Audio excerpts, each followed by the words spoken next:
Hello, ladies and gentlemen. I am Taylor Field. Yes, I am here to talk about Snake Eyes G.I. Joe Origins. Now, this is going to be a spoilers review, and I got some wacky tales to kind of throw out with this review. But yes, this will be a spoilers. I'm going to do non-spoilers to start, and then we'll get into some spoilers after that. Now, we got that out of the way. Some plugs. Be sure to check us out. GeekVerse.ca is our home base. GeekVerseCast is our Twitter. GeekVerse is our Facebook. Also, make sure to check us out on our Patreon because we have tons of exclusive ad-free content on our Patreon. You can get early content. The Harry Potter retrospective is there. Me, Jessica, Dylan, Kirklin go through all the Harry Potter films. You can get that ad-free early on there. Be sure to check us out. Where was I gonna go with that? Just Google us and we pop up. Be sure to check out Geek Ultimate Alliance. They are oh Clay. Oh my goodness. I know. Somehow they entrusted me to do this review. It was a whole debacle. Travis was gonna do it, and then he was helping out Marvel Alliance, and then Kirklin was supposed to be with me, but Kirklin thought that the movie would be available to rent like online somewhere, I'm sure, or whatnot, but it was not available to rent online video on demand because it is only a theatrical release. So he missed that opportunity. Um, I actually saw the movie by myself, which is kind of a funny story. So before I get into the spoilers, I'll just go right into this crazy story. So yeah, Kirkland was like, "Oh no, I can't make it. I'm sorry. I'm sorry." I'm like, "Okay, well, that's fine. I'll still go. I'm still going to the movies. I got 2 tickets. Me and my fiance Madison. She's gonna tag along. We're gonna go." And she drops the whole, it's 10 minutes before the show. She's like, I'd rather like just stay home, clean the house, than go to see Snake Eyes or go to the movie. I thought, oh, okay, well that happens. And I go. I'm getting in my car. I'm getting ready to go. And she's like, "Oh, 2 seconds." And she runs out. And I think, "Oh, she's changed her mind. She's going to come. Yay." And then she's like, "Okay." She just wanted to say goodbye one more time. So I go to the theater. I refund my ticket for her. And then I keep my ticket to go in. And when I'm at the concession, there was a problem with the thing, but they figured it out. And then I go to actually like cash in my ticket, redeem it to go in, and the clerk is like, "Oh, okay, so funny story. Your theater, there was an issue with the projector, so we hired the tech guy to come fix it. He fixed the wrong thing and left, and the thing is still broken." I'm thinking, okay, so this is a negative. He's like, "Okay, we're gonna have to reschedule him for one of the other showings." And I'm thinking, "Oh, great. Now I'm gonna have to wait like a half an hour, or is this gonna be like a 9 o'clock showing, which I don't want to wait for?" So he's going down the list and he's like, "Oh, well, actually, how about that? We have another 7 o'clock showing," which was what my original time was. I thought, okay, that's great. Like he just baited me, but I'm back in it. Let's go. 7 o'clock. Let's do it. And he's like, "Okay. Well, the downside is though, like you won't be able to have your tickets, like your seats that you reserved for. You won't be able to get your seats that you booked in." And I thought, okay, well, that's a downer. So I have to get up and move if someone else comes along and says I'm in their seat. And they're like, "Yeah, unfortunately." I thought, okay, well, that's fine. And then sure enough, the guy's like, "Oh, but you know what? I got these 2 printed tickets right here for you. You know what? Your seats are saved. They transfer them over from the other theater." I'm thinking, what a wild ride this has been. Oh my goodness. So needless to say, I got my 7 o'clock showing in a different theater. I went to go to my seats. The seats were taken by someone else, which is totally fine. I ended up with like multiple tickets to this movie for multiple seats after I refunded my extra ticket. It was just a whole debacle. Whole debacle. As Kirkland said, like something doesn't want me to see this movie. And literally the universe did not want me to see this movie. But by God, I went by myself and I saw Snake Eyes because I wanted to see some Henry Golding. And I can honestly say it did not disappoint. Again, this is non-spoilers, so the movie was an absolute delight. I was not sure how I was gonna feel about it because my only uh experience with GI Joe is unfortunately just the Channing Tatum ones. I never really got into the action figures. I never got into the old animated show or anything like that. So the only experience I had was just the Channing Tatum one, and then the Rock one after that, Retaliation, I believe. So not that they're super bad movies, they're fun and they're enjoyable in their own way, especially, when I was a young buck growing up. I was probably like grade 9 or 10 and got to enjoy those films, but this one felt like they were really trying to build something in a really fun, like serious kind of way, but it had a lot of good, as the name says, GI Joe origins. It just had a lot of good origins to it, and I like that. So the characters themselves, I feel like there were some slower parts, and I know it has moments that Travis despises in movies, especially particularly Solo, with like, oh, Han Solo and stuff like that. And this movie had that equivalent to a degree of certain things. And it is kind of a little bit odd, but I'm a sucker for it. I don't mind. It's it's origins. We got to see how these characters get their gimmick. So again, the action was fan freaking tastic. I don't know if there's like one con I will say now. It's not really a spoiler, but I'm starting to think that with these movies nowadays, it's like shaky cam and things are moving super super fast and crazy, and it makes me wonder, okay, is this a result of them just doing something new and filming, or like what is the goal here? Because when you're in the theater and you're watching this on the big screen, I feel like my eyes, I gotta like squint and it like strains my eyes because there's so much going on in one scene all together, and it is hard for my eyes to kind of follow it. And I think it's mostly due to it being a big screen with so much going on. I know if I watched this at home, my eyes would have been fine, but maybe it's just a me thing, probably a me problem because I'm getting older. God damn. But that being aside, so I'm going to throw to an ad break right now because Travis will kill me if I don't. Not really. So, anyways, we'll be back in three, two, one, and we're back. So, we're going to dive right into spoilers right now. And I'm just going to say Henry Golding was absolutely like, he was so good in this film. I really really liked him. I liked how he delivered. I liked everything that he was doing. I think he was a great Snake Eyes. He was literally the bee's knees, but not just the bee's knees, the whole beehive, literally. I think he was just fantastic. I think he delivered an emotional connection, at least to me. Maybe I'm the only one, but I feel like that's how I interpret it. His relationship with Shadow Storm, or Storm Shadow. Oh my god. Oh, Storm Shadow. I love their chemistry, and I love how they actually turn the story around where Snake Eyes is initially the bad guy, because I didn't get that at all from the trailer. Poof, went over my head. I just went into this thinking, okay, Storm Shadow is going to be the bad guy here. Again, I recognize him from the trailer, and I'm just thinking like, okay, that's obviously the route they're going to go. It's just that's how I took it from the previews. But when it totally turned around and Snake Eyes was walking into the sauna and we see the bad guy, and I'm thinking, holy crap, okay, is it just a meeting to discuss terms or what's going on? But it turns out to be totally just set up as, okay, he's working for the bad guys. Totally caught me off guard. And again, I like that take. I really, really enjoyed it because it changed it up. It went for something completely unexpected, and it really helps the story along in the sense where Snake Eyes is not just this guy who's just going along for the ride, which I thought it was the case at the beginning. He was just kind of going with whatever faction took him in, and he was just rolling with the times. But he went into this scenario, and he just managed to, I don't want to say, well, actually, I guess redeem. He redeemed himself. And again, while he was redeeming himself from these qualities and dealing with these heart wrenching traumas that he experienced as a child, he was undergoing, the pressures to succumb to his fear, but overcome his fear all at once. And even though he was passing these trials and these challenges, that third one, which we will get to, because I tell you, if I was being one of these ninjas in training, I'd be absolutely fucked.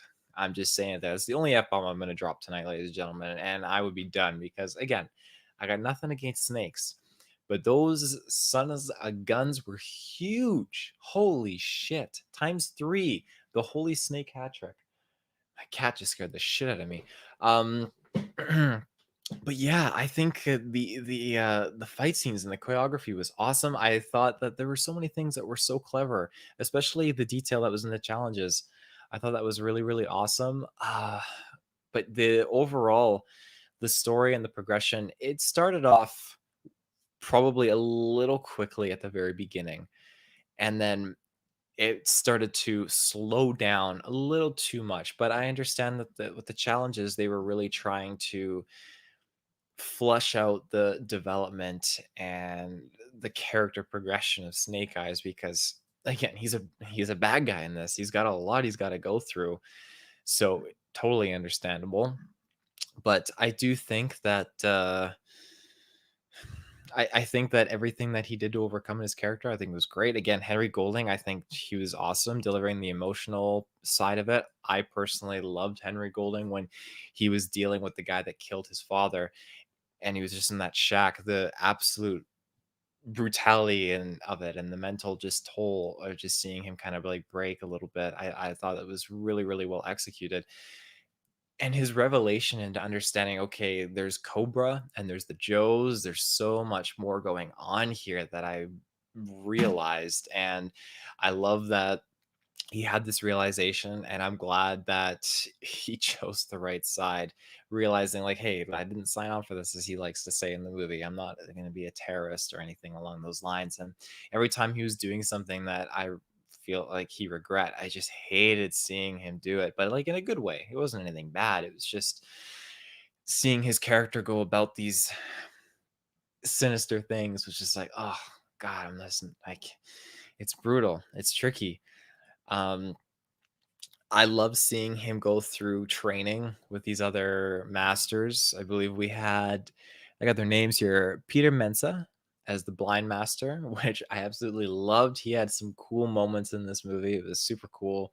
And Iko Uwai, I believe is his name. And he is a awesome actor. Again, I didn't realize he was in Star Wars The Force Awakens. I think that's super, super cool. But he is in The Raid, and The Raid is an absolutely fan freaking tastic film. Love that. But yeah, he was great as one of the masters in this too, with his bowls of water challenge that he had. And then we have, I hope I'm pronouncing her name right, Haruka Abe as Akiko. And I really liked her character. I liked how she was brought in. She was just kind of, I think, a really good pillar for Henry Golding's character for Snake Eyes. I think it was nice to see, okay, we have another person that was from the outside that was brought in. Now, when we get to Tommy, Storm Shadow, I think Andrew Koji did a phenomenal job playing as him. I really like this take on Storm Shadow. I think that him being and seemingly being a very very like heroic good character, as the movie progresses, he starts donning more of the iconic Storm Shadow apparel and style, as he's kind of making this downward trend towards being more of a villain. Now, he's not, I say that because he's not putting on the clothes to kind of like fit the part, like, oh, I'm bad now, I'm gonna wear two swords on my hip and wear the white hood and the white cloak and everything. That's not the case. It's just he's just piecing on more of his armor, his signature armor, as he goes along, and he just happens to also coincidentally be turning more evil. But I like how the two coincide and go down the plot of this film. And it's the same for Snake Eyes as well. They did the same exact thing. The more he's kind of becoming the character, the more his armor kind of comes into place. And Travis called it, that scene where he gets his helmet on and it bikes up, and he's on his motorcycle and he drives off. That's the last scene of the movie. Well, post-credit scene aside, but that is the last scene of the movie. He's going to find Storm Shadow. Now, we get a few other characters in this, which is pretty cool, because I did not expect Samara Weaving to be in this. Totally went over my head. I didn't realize it. But when I saw Scarlet appear, which again, nice surprise. The fact that we got the G.I. Joes in this, I did not see that coming. But she popped in and she got an awesome fight scene. I was thinking she looks very familiar. I think last time I saw her, she was playing a board game or she's playing hide and seek or something. And sure enough, here she is. And she was killer. She was so badass. I love seeing her play as Scarlet again. Now, my only go to of Scarlet is the previous film, G.I. Joe Rise of the Cobra. I don't have any other thing to go off her basis or iteration, but between the two, I would take the Samara Weaving one. I think she was awesome. I liked her dynamic with the Baroness, which again, another character they brought in here. But I just thought she was really, really funny, and she was just really, she was delivering it, even though it wasn't as super, super lengthy amount of time on screen. The whole time Samara was there, I just felt like she was just giving it her all. She was in this to make Snake Eyes lead into a full-on franchise, and I hope that this film gets that because I would gladly pay money to go to a sequel. But yeah, Samara Weaving, she was definitely an absolute delight. Really, really liked her performance. Now, Ursula Corbero, I believe her name is. Hopefully, I pronounced that right. As the Baroness, she absolutely terrified me in every way that I loved, but she was just badass. She was crazy badass, and I loved how she teamed up with them briefly just to kind of take out the main bad guy villain, who was, let me see, where is this fella's name? Takahiro Hira, I think, as Kenta. I believe that is the right character. Yeah, just when he got that Firestone and started popping off with it, it was absolutely terrifying. I wasn't sure how it was gonna work out, and I was trying to identify, okay, what parts are technology and what parts are actually just a little bit borderline magical. And it felt like, okay, this is kind of cool because there is something that's not just like technology, but there is this stone which is just powerful enough to just incinerate a human being. Or you're standing 100 feet away and you can literally nuke a building, which is just insane. But I just, again, I thought that stuff was kind of cool how they added a little bit of magic in there too, and it wasn't just something science based like billions of nanites that eat the Eiffel Tower and can be shut off with a control switch. But yeah, I'm gonna throw to another ad break here, just because I got the power, and why not throw in a little ad in there for the boys? So we'll be back in just a moment. And we're back. So the next thing I want to talk about is the possibility of this kind of leading into another film. So again, we have Storm Shadow being banned from his clan, and he's running away, running off. And now we have the Baroness just popping on this plane just to recruit him. In terms of his progression as a character, again, leading into his sequel, which we'll get to, I feel like his turn just to willingly join Cobra was a little bit unjustified. And I feel like that's a little bit of a negative for me because he was so gung ho. He's so well connected with the Joes, it seems, and he's so against Cobra and what they're trying to do. He's so for protecting people, protecting Tokyo, all of that fun stuff. And yet, here comes the Baroness offering him a job, and he's like, no, my name's not Tommy, it's Storm Shadow. And he's willing to just accept the offer. I think that was just a little too much and a little too rushed. I feel like, and this is where we get into the sequel territory, they should have had him on the run. They shouldn't have done that post-credit scene just to try to like connect the two and had him on the run, and then have Snake Eyes approach him. Another possible thing goes down where it doesn't end great, and then that pushes Snake Eyes over the edge because at this point, like, again, he says like, I got no family, all that kind of jazz. But Storm Shadow just kind of disbanding from his, or not disbanding, being exiled from his clan and disbanding from his family. I just feel like the span to the end credit scene was way too rushed. It was just too quick. So that is one of my takeaways. That being said, I do hope we get that sequel. I think they did a solid setup for this. Again, they were based on the whole intro. We learn that Snake Eyes' father is Joe, and he saved a lot of people. And that the main bad guy, not the main bad guy, but the main bad guy who killed Snake Eyes' father was in fact a member of Cobra. And it's just these guys were playing Snake Eyes this whole time, which is just, it's just crazy. It was just really, really crazy. But I like that twist. I like that he was, they're all working for Cobra, and this guy was basically also working for Cobra, and then they yanked him off a helicopter when they needed to, and threw him into the fishbowl with Henry Golding. But yeah, I thought that was good. That was good stuff. um, the only other thing, though, as far as like a sequel goes, is if they're going after Storm Shadow, then I imagine we're going to get something heavily along the lines of, okay, the more Joes would be incorporated, which I would really, really like, as there's a lot of other Joes that, again, I'm not familiar with. This is a universe I want to get connected with and to learn. And I think using Snake Eyes was a great way to dive us headfirst into this, because sitting in the theater waiting for it to come on, I was thinking to myself, why did they really need to make this movie? Is it still like too soon to whip out a Snake Eyes movie? Or just a GI Joe film in general? I mean, I'm hoping that this will be good and it'll be executed well. And again, aside from some moments that were very rushed, and then throughout the most part, the middle of the film, it being very slow, I liked a lot of the pacing. Um, Otherwise, and I like the action, I like the development, and I really like the actors, because it felt like they actually cared a lot about these roles and these characters, and I feel like it really brought out a lot of emphasis to the overall aesthetic of the film. So, well, again, like I said earlier, if there's a second one that came out, I gladly see it. I just hope that they wouldn't rush a couple of things. Again, the ending felt rushed, the beginning felt rushed, and the middle, aside from some moments, was just slow. And that's not a very good sandwich when you stack it all together, but it is what it is. So I'm trying to think what else I got that I can put out. Um, gosh, I guess I can touch upon the challenges. Now, the first challenge I thought was very clever, of swapping the bowls and it just being, not something about fighting, but just, an honorable exchange, just to kind of humble you.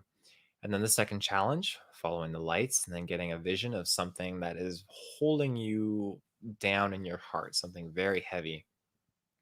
Now, this whole time they're preaching the third challenge is going to test you and it'll be life or death. Here we get to the third challenge. I'm wondering what it is.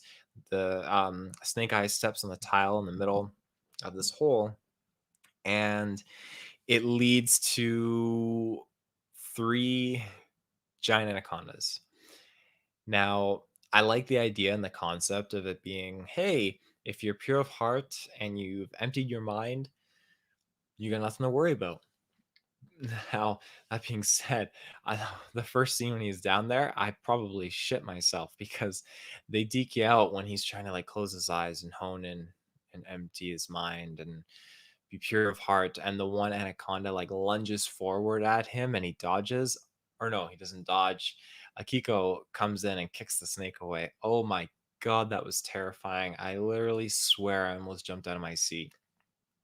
But I think that it was a good time. It was fun. I was really trying to figure out, okay, what is this thing down here that's going to do this? What is it that's going to judge him? Because if we're getting into these magical stones, now we have these giant anacondas. I think that it was fitting. I mean, it goes along with some kind of a little bit of a magical theme. I'm not saying that anacondas are magical or whatnot, but these anacondas were huge. Again, I'm sure that some exist to be this size, and I hope to never meet them. But yeah, my goodness, that was just crazy. Unfortunately, the villain was not very successful. He got killed, but that segues again to the end where Snake Eyes wraps his chain around the bad guy, pulls him into the pit, gets him killed, and then he manages to be pure of heart and focuses, and the anacondas let him pass. And it was kind of sad one of the anacondas died, one of the three, but yeah, considering that Cobra attacked their village and their clan's castle, they really set it back up pretty well. I mean, didn't even look like anything was attacked, to be honest. So they did a good job reestablishing themselves. Score was really, really awesome. Again, it's not Loki tier, but the score was definitely pretty good. I definitely appreciate what they were trying to do with it. Um, Yeah, as far as that goes, I can't think of anything else. I love how the actors came off, and I love how they put out 110% into their roles. Um, yeah, I really hope we get more. I really do. Yeah. I think that's all I got though for GI Joe. Again, if I had another person here, that'd easily be a 2 hour long podcast. But I would say, uh if you're a fan of action, you're a fan of ninjas, you're a fan of GI Joes, then you got no reason not to go see this movie. I think it's a heckin' fun time. Now, I can understand most of you probably wouldn't feel justified to spend full retail price. So, what I'm going to say is I would highly recommend this on a cheap Tuesday. Bring your kids, go date night. I think it's a good, fun thrill ride. And Henry Golding is a delight. So, cheap Tuesday, that's what I would recommend. My rating, however, I'm gonna go with probably being a bit greedy here. I'm gonna go with an 8 out of 10. I think that the slow moments and the fast paced moments, those are a point each. But other than that, I really like the actors, the actresses, the performances, the aesthetic, the plot development. I loved all that, and I loved how there were so many surprises in this movie that caught me genuinely off guard. I really like that. I appreciate it. I think it was fantastic, and I really, really want a sequel. I really do. Um, Again, I think this is definitely a GI Joe movie for me that I can kind of get on board with these characters. It is definitely something I plan to buy when it comes out on the Blu-rays and the DVDs. Hopefully, a steel case. That would be awesome. Uh, but yeah, I just think overall it's an 8 out of 10 for me, and a cheap Tuesday movie for anyone else watching. So yeah, without further ado, I will call it there. So, thank you again for tuning in to my Snake Eyes review. Um, yeah, if you have anything that you want to shout out or you're curious on, like drop some comments or whatnot. But yeah, uh, I am Taylor from GeekVerse Podcast. Until next time, I will see you in the search bar. So, have a good one.